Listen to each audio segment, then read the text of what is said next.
নমস্কার, কেমন আছেন সবাই? আশা করছি সবাই খুব ভালো আছে। আজকে পূর্ণিমা, তাই সকাল সকাল ঠাকুর ঘরে এসে আলপনা দিয়ে দিয়েছি। নারায়ণ বসার আসনটা সাজিয়ে নেবো। এবার প্রথমে গামছা দিয়ে নিয়েছি, এরপর এর মধ্যে পানগুলো ধুয়ে নেওয়া হয়ে গেল। 5টা পান দিয়ে দিয়েছি। এবার দেব পৈতে, সুপুরি, বাতাসা আর টাকা। 1 টাকার কয়েন 5টা। সব কটা পানের ওপর একটা একটা করে পৈতে দিয়ে সুন্দর করে সাজিয়ে নেবো আসনটা।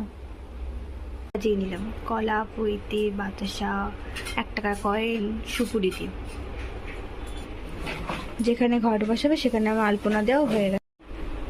ঠাকুরের আসনের সামনে আমার আলপনা দেওয়া হয়ে গেছে, যেখানটা ঘট বসাবে। এই যে, আর এটা হচ্ছে আমাদের বাড়ির লক্ষ্মীনারায়ণ।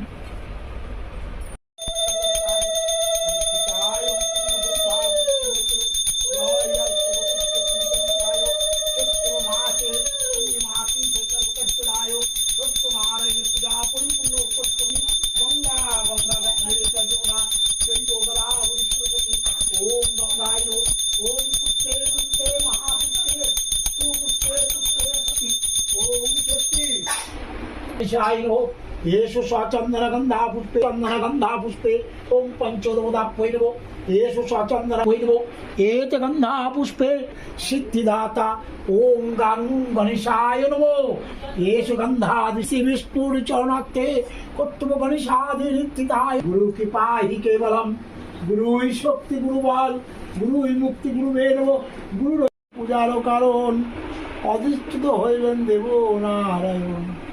ओम भिक्करं स्थिताय सर्वोपापरं प्रतिष्ठितं হইলেন দেবনগরে এক দরিদ্র ব্রাহ্মণ। ভিক্ষারণ্যে তার মনে বলে কোথায় প্রভু সত্য নারায়ণ। একান্ত ইষ্টবান আই তোমার দেবা নারায়ণের শরণার্থ পূর্ণ ভগবান চলে সাধুর বেশে দিলেন